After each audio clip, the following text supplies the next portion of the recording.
July August আন্দোলনে আহত শিক্ষার্থীদের তোপের মুখে হাসপাতাল ছাড়লেন স্বাস্থ্য উপদেষ্টা নূরজাহান বেগম। রাজধানীর জাতীয় অর্থোপেডিক ও পুনর্বাসন হাসপাতাল নিটোরে এই ঘটনাটি ঘটে।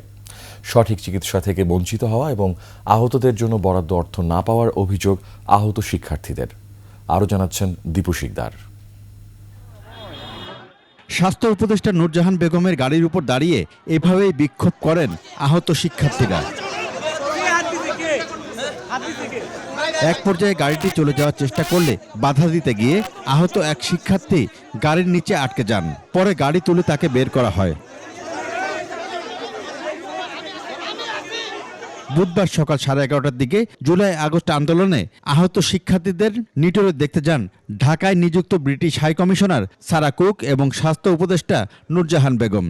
কয়েকজনের সাথে কথা বলে চলে যাওয়ার সময় আহত শিক্ষার্থীরা ক্ষোভ প্রকাশ করেন। এক পর্যায়ে তোপের মুখে হাসপাতাল থেকে বেরিয়ে যান ব্রিটিশ হাই কমিশনার ও স্বাস্থ্য উপদেষ্টা। পরে শিক্ষার্থীরা স্বাস্থ্য উপদেষ্টার গাড়ি ও প্রোটোকলে থাকা পুলিশ সদস্যদের আটকে দেন। প্রবলেম বলতে আমরা একটা ওয়ার্ডে 48 জন রোগী, 48 জনের ভিতরে ওরা আছে মানে আইসা দেখতে মানে অনেকজনকে দেখছে কম বেশি দেখতে মানে হাঁস 5 জন দেখা চলে গেছে।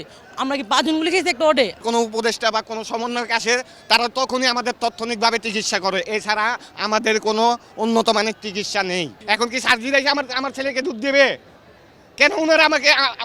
ওনারা আমাদের নিয়ে কোনো মাথায় ঘামাইতে আসে না।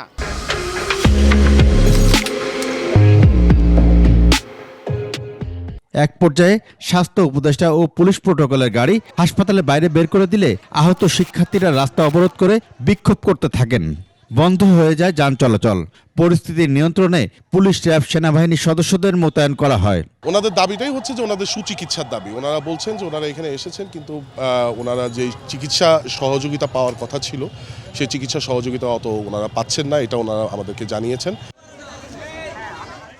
দীপু শিকদার, 21 টেলিভিশন, ঢাকা।